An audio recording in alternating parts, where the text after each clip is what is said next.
हर एक। आज की वीडियो में हम बताएंगे कि हम भक्तों, एक बार फिर से बहुत बहुत स्वागत है आपका हमारे भक्तों कृष्णा चैनल में। आज इस वीडियो हम अपने भक्तों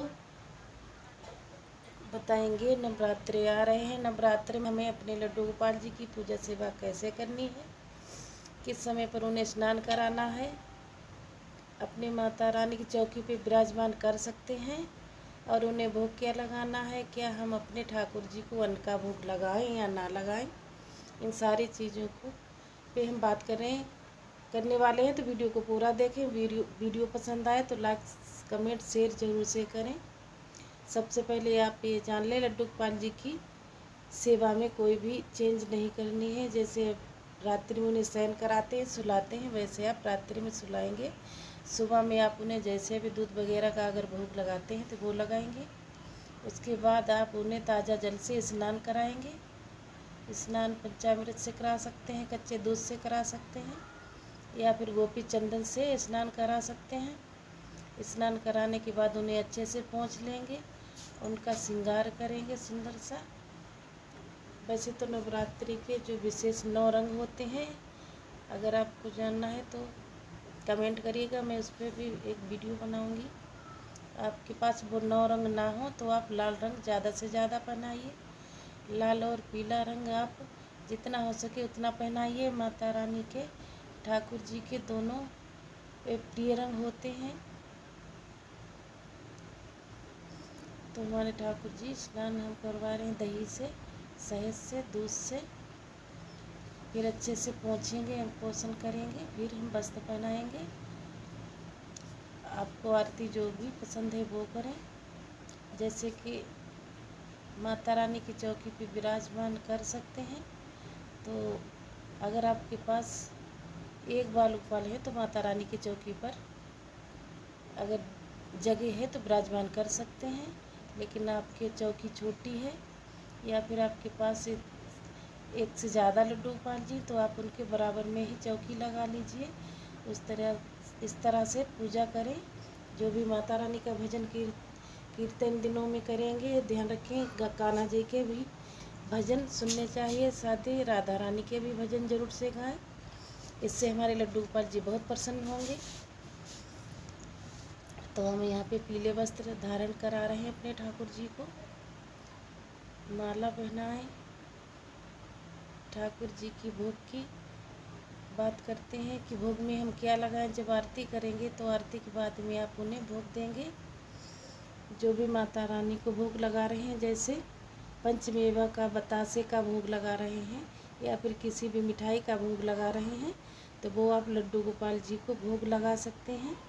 उसमें कोई दिक्कत नहीं है। लेकिन जो माता रानी का भोग होगा वो अलग होगा, जो लड्डू गोपाल जी का भोग होगा वो अलग होगा। उसमें तुलसी पत्ता ज़रूर से डालें। इसके अलावा अगर आपका व्रत है तो आप कुट्टू के आटे से बनी हुई चीज़ें खाएंगे। समा के चावल या फिर साबूदाने की खीर, साबूदाने की खिचड़ी, मूंगफली, मखाना, आलू या फिर कोई फल हो गए, तो आप इन चीज़ों का बड़े आराम से भोग लगाएं। इसके अलावा ठाकुर जी को अन्न का भोग भी लगा सकते हैं। तो जैसे दूध देंगे, माखन देंगे, तो आप इस तरीक़े से अपने ठाकुर जी को भोग लगा सकते हैं। हमने दूध दिया है और सेब का भोग लगाया है, केले का भोग लगाएंगे। तो हमारे ठाकुर जी बालक के रूप में है, तो वो नौ व्रत नहीं कर सकते हैं, तो उन्हें अन्न का भी भोग लगाएं। जो भी अन्न बनेगा बच्चों के लिए घर में खाने की चीज़ें, उनका भोग आप आसानी से लड्डू गोपाल जी को लगा सकते हैं। इसके बाद में भोग लगा सकते हैं अपने ठाकुर जी को। लेकिन ध्यान रखें, लहसुन प्याज का सेवन नहीं करना है नवरात्रि के दिनों में। अपने इस तरीके से ठाकुर जी को अन्न का भोग लगा सकते हैं। लड्डू गोपाल जी को 9 दिन का व्रत नहीं कराना है। रात्रि में शयन कराते उन्हें सुलाएं, इत्र की मालिश दें। आप जो भी सेवा के नियम ले रखे हैं लड्डू गोपाल जी के, आप वैसे ही करिए। लड्डू गोपाल जी को श्रृंगार सेवा अति प्रिय है, तो आप उनका 9 दिनों में अदल बदल के सुंदर सुंदर सा श्रृंगार करें, इत्र सेवा करें, वस्त्र पहनाएं। उम्मीद करती हूँ आज का वीडियो आपको पसंद आया होगा। वीडियो पसंद आया तो ज़्यादा से ज़्यादा लाइक करें, कमेंट करें, शेयर करें। तो इस तरीके से नवरात्रि के दिनों में अपने लड्डू गोपाल जी की पूजा सेवा करें।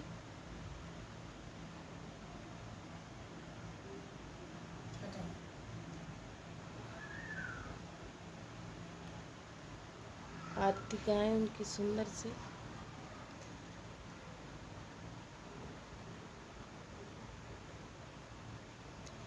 श्री कृष्ण गोविंद हरे मुरारी, हे नाथ नारायण वासुदेवा।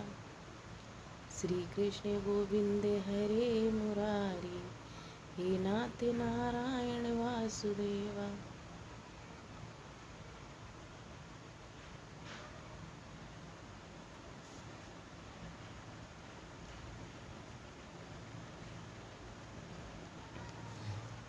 जो भी पूजा की तैयारी करनी है वो कर लें। उसके बाद आप लड्डू गोपाल जी सेवा के सबके घर में थोड़े से नियम अलग होते हैं।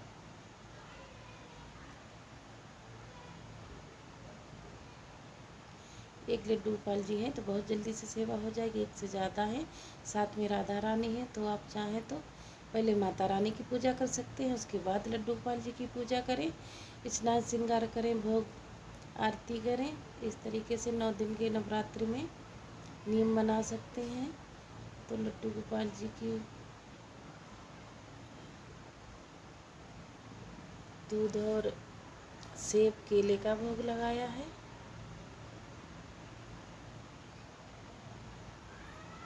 जल में थोड़ा सा गुलाब जल डाल के स्नान करवाएं, गंगा जल डाल के स्नान करवाएं। 9 दिनों में अलग अलग से स्नान करवा सकते हैं। सुगंधित जल से ठाकुर जी स्नान करेंगे, दिन भर उनके पास अच्छी सी सुगंध आती रहेगी। मस्तक पर चंदन जरूर से लगाएं। गोपी चंदन से स्नान करवा सकते हैं, अष्टगंधा चंदन से स्नान करवा सकते हैं। मिलती हूँ किसी और अगली वीडियो में, तब तक के लिए राधे राधे।